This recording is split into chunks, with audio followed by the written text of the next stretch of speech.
I have certain rules I live by. My first rule, I don't believe anything the government tells me. Nothing. Zero. Our Constitution is a remarkable, beautiful gift. I must say that I know that justice is indivisible. Injustice anywhere is a threat to justice everywhere. A decades-long survey conducted by the Pew Research Center shows that in the early 1960s, 75% of the American population trusted the federal government. The same study shows that today, that number has dwindled to only 20%. The story you're about to hear is a prime example of why.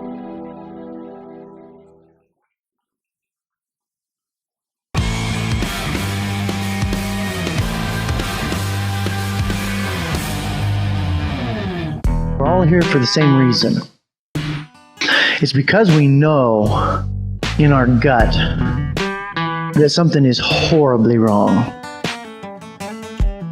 Meet Schaefer Cox, the liberty-loving, patriotism-preaching political prisoner that you've probably never heard of.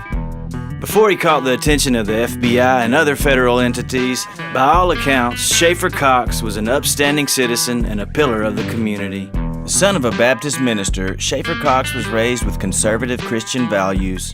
He enjoyed hunting and fishing and taking advantage of all the outdoor adventure Alaska had to offer. By his early 20s, Schaefer was an accomplished businessman operating his small construction company there in Fairbanks, Alaska, making an honest living. Ever mindful of his civic duty, Schaefer wanted to make a difference. In 2008, he spoke at the Alaska Republican Convention. He had command of the crowd, and the highly respected lieutenant governor spontaneously asked him to run for office from the convention floor, so he did. He came in second place in the Republican primary with 38% of the vote in a three-way race. People are asking for some direction and for some leadership and for some solutions that they can do because they've figured out that voting doesn't work. They've figured out that sending letters to your congressman doesn't work. And they're grasping for what's the next option. He continued to speak at events across Alaska and other states. Schaefer talked a lot about the Constitution and about liberty and freedom. He covered a wide range of topics, including the Federal Reserve, federal overreach, and yes, the Second Amendment. We're pushing for the, first and foremost, the Alaska Firearms Freedom Act. It's a declaratory piece of legislation that says a firearm or a firearm accessory or ammunition that's manufactured within the state and stays in the state is none of the federal government's jurisdiction under the Commerce Clause of the Constitution. He was becoming a fast-rising star in the liberty movement, and although the crowds were getting larger and larger, his message remained the same. The government should obey the Constitution, the document it refers to as the supreme law of the land. God gave every man the right to life, liberty, and property, a corresponding obligation to defend those rights. We delegate that responsibility, not entirely, but in part, to a government to do what we have a natural right to do, which is to protect them. But they've become a liability to that. It's nobody's job but our own to make sure that the government doesn't become detrimental to the purpose which we created it. We have no obligation to submit to a government that refuses to submit to their governing document. But Schaefer didn't just talk, he acted. He started groups like the Liberty Bell System.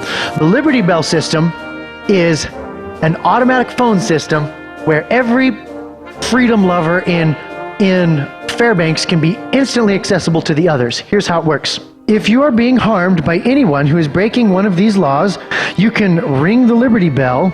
Just call the Liberty Bell operator, who will then send a message instantly to thousands of people in Fairbanks who are willing to assist you. The Second Amendment Task Force. The way that this got started was several weeks ago, I was doing a radio show and I wasn't even talking about firearms. I was talking about economics. But somebody called the station after the show was over and said, hey, what are we going to do about all these firearms restrictions that just keep coming down the pipe? It's like they just never end. And I said, well, I don't know. Let's get together and talk about it at Denny's on Monday night. And 150 people showed up. And I was expecting maybe 18 or 20. A week later, we only had a week to organize, but we found a place big enough to meet, and we wound up with 700 people. And the Alaska Peacemakers Militia. You know what the militia is? The militia is anybody with a gun and a conscience. It's anybody who values their freedom and the freedom of their neighbor. It's somebody who's got that sense of duty to their fellow countrymen. It's beautiful and it's right and it's good. And there are 3,500 armed, well-trained men under my command in Fairbanks right now. And they are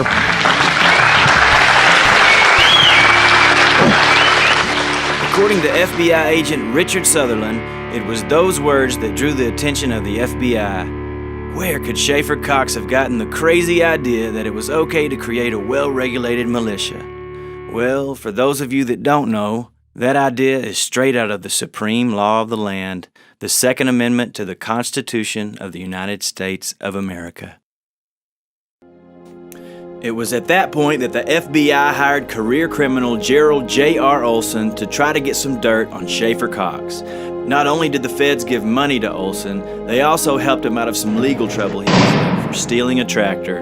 Here's a clip of Olson describing some of his past criminal history in court. Who are you transporting drugs for on those 2 occasions you talked about?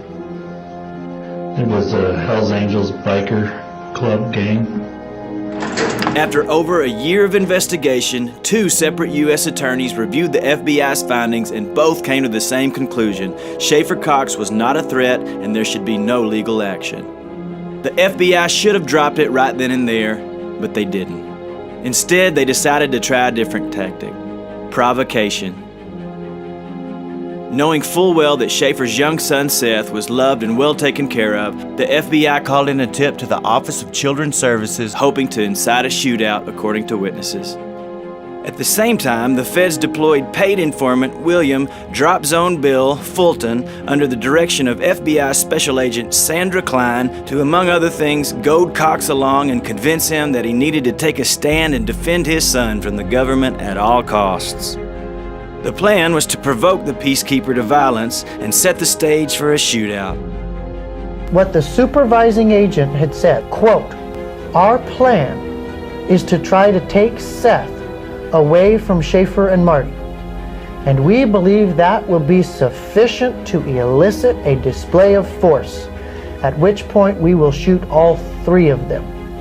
After repeated unsuccessful attempts to convince Schaefer to commit violence, Fulton went from provocation to intimidation. Fulton went as far as threatening Cox's life and admittedly put a knife to the throat of Schaefer's friend Les Zerby during a meeting with Zerby and Cox, and outright demanded, knife in hand, that Cox come up with a plan to murder officials. And I'm like, "Look, Les, what's your plan?" And he's like, "Well, we don't have a plan." And I just lost it.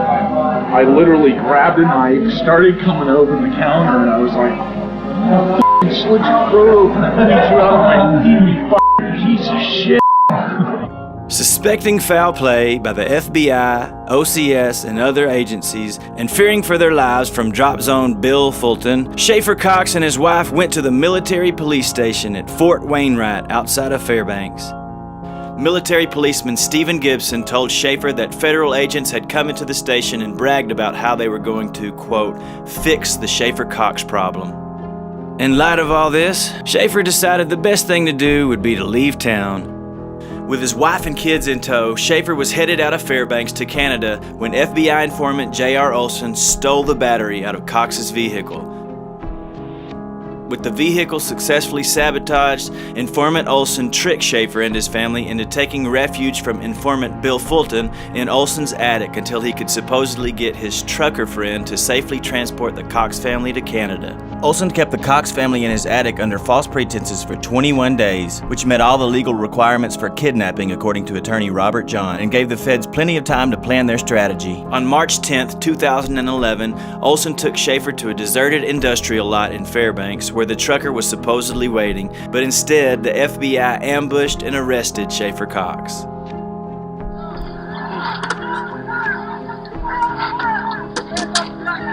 It's worth mentioning that this case was first tried at the state level, where the case was thrown out. But the feds had an axe to grind, and he was instantly re-indicted on a federal level. The Justice Department knew it was going to take a very specialized prosecution team to obtain a conviction. Luckily, they knew just who to appoint to Schaefer Cox's case.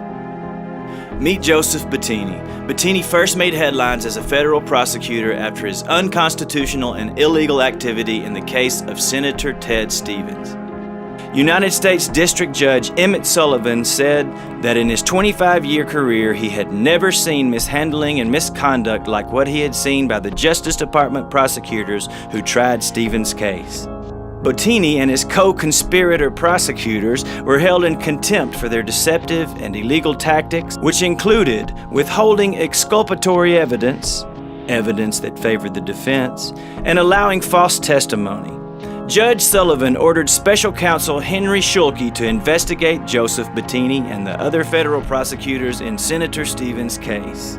It was only months before Schaeffer's trial started that Special Counsel Schulke testified before Congress about the entire sordid affair of Senator Stevens' prosecution. The thing that disturbs me so greatly is not that this prosecution involved a United States senator, because I doubt we would be having this hearing if it involved a citizen who was not a United States senator. And that disturbs me greatly. And how do we know? How does any citizen know that the Department of Justice won't abide by similar prosecutorial misconduct in the future? Senator Stevens, loved and respected by his constituents, had an honorable 40-year-long service as the Republican senator from Alaska until a corrupt faction of the Justice Department unleashed this team of federal prosecutors, Joseph Bettini in particular, who destroyed his name and his career. Even far-left Democrats were able to muster a tiny bit of outrage. This is some pretty awful conduct by the prosecutors, I think. They're just appalling. One thing I'd like to know, first of all, do you think that what the prosecutors did is, is it illegal? I think what occurred in this case in a number of instances was in violation of an obligation imposed by the courts. And so, using your term broadly, I would have to say it was illegal. Unfortunately, the illegal actions of Bettini and his co-workers were enough to secure a guilty verdict only 8 days before the election, and Senator Ted Stevens narrowly lost. I look only forward, and I still see the day when I can remove the cloud that currently surrounds me. Sadly, Senator Stevens never got the chance to clear his name because he died only months later in a questionable plane crash. The outrage and public scrutiny surrounding the Stevens case still lingered as Schaefer Cox's federal trial got underway less than a year later. Sensing that perhaps Bettini had lost all credibility, the Justice Department named Steve Scrocky as co-prosecutor. Scrocky, equally complicit but perhaps less adept at judicial misconduct, would become the face of the prosecution. Joseph Bettini frequently whispered instructions to Scrocky throughout the entire trial, and as if from a playbook, the same tactics that Judge Sullivan had been so angered by in the Ted Stevens case were employed time and time again in the Schaefer Cox case. Withhold exculpatory evidence, allow false testimony, rinse and repeat. Out of the hundreds of hours of recorded audio that the paid informants collected, you would think they contained a smoking gun. As it turns out, for some strange reason, the prosecutors asked the judge to make all the tapes inadmissible.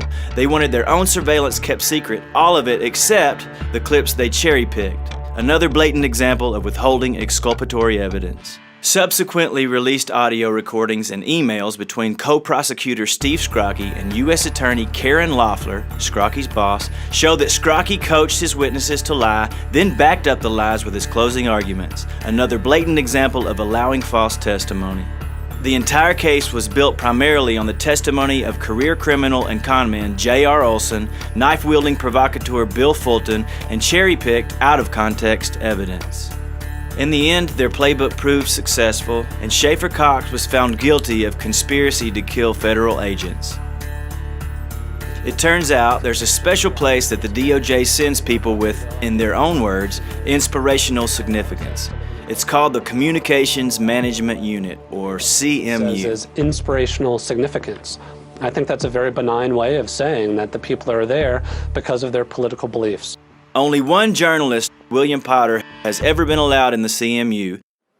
There are two CMUs. One was opened inside the prison in Terre Haute, Indiana, and the other is inside this prison in Marion, Illinois. Neither of them underwent the formal review process that is required by law when they were opened. As a result, Potter wound up on an FBI watch list.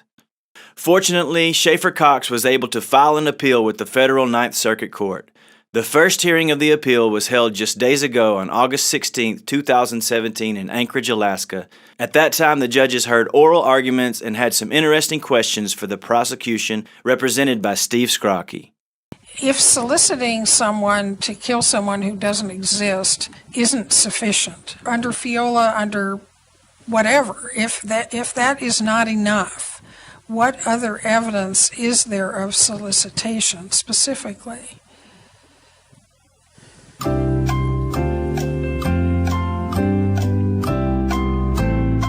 Can you cite me or the panel to any case that have facts analogous to this? I think if we would have found it, we would have provided it to you, Your Honor. Exactly. There isn't any such case, is there? No. So you're effectively asking us either to make new law or conclude there's not sufficient evidence on this point, right? Suppose I have a direct intention to kill Mickey Mouse, and I go solicit somebody to kill Mickey Mouse. Well, there's no Mickey Mouse to kill. Can you still have a solicitation?